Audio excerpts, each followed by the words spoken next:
sleeve. God, I have not seen double Tech Lab Starport in a very long time.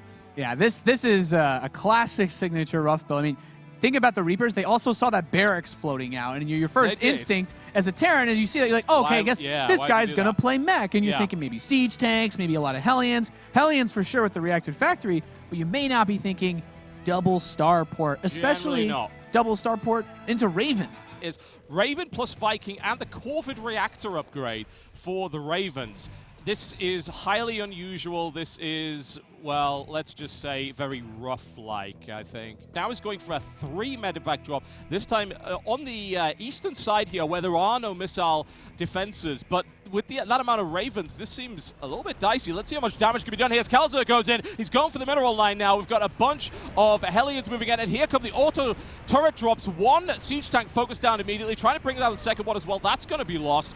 There's a lot of economic damage being done here, but it was quite a large investment here from Kalazar as well. The cleanup without a devastating amount of damage being done. What do you reckon? Like, who got the better end of that trade? I mean, let's take stock of the strategies, right? This is a very gas-heavy build from RuFF. Losing a couple of SCVs, he's only down 4. The mineral income isn't that big of a deal, right? No, he's limited in terms of production by gas, which, you know, you can only mine so much from a refinery. There's no real oversaturation benefit. So I don't think it slows him down too much. You know, this is a style that tends to drag games out. It can be very effective. The nice thing about having Ravens early is if you think about energy as a renewable resource, which is, behold that thought, we've got a big engagement. Auto turrets around the back doing significant damage there. Wow, I mean, you do not expect him to do that much damage, but with the explosive shrapnel shell upgrade, suddenly Kalazar is on the run in an unexpected situation. That drop's not going to do an awful lot. The Hellions not getting the best angle, but they're getting the better end of the trade because there's another wave of auto turrets backing this army up. It's very important to keep in mind those auto turrets only last 7 seconds. So you are not playing the Heart of the Swarm style where you are locking down bases and sieging your opponent. That's what gives RuFF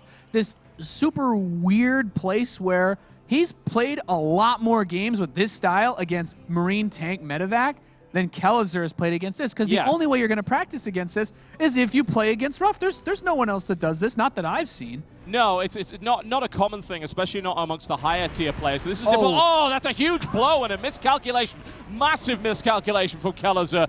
Maybe overcommitting with the 5,000 auto turrets there, but honestly, he lost enough in the first 2 tank salvos for that to be more than worthwhile for RuFF. Yeah, that's way too many siege tanks to deal with. Now, the 1 medevac drop does make it inside of the main base, a few Marines, but he's kept a very healthy Hellion count in his army. He can run most of them back to get in. He can use the auto turrets to clean him up. I mean, this also didn't do anything. There was he mined out that base already. Oh, big drop on top of the tanks right here. RuFF was not ready with the defense. The Ravens were out of position, but the tanks are able to hold on. A few losses here and there, but Kalazar takes some serious, significant damage, and now he doesn't have an army. Oh God, RuFF's realized it. He's moving out.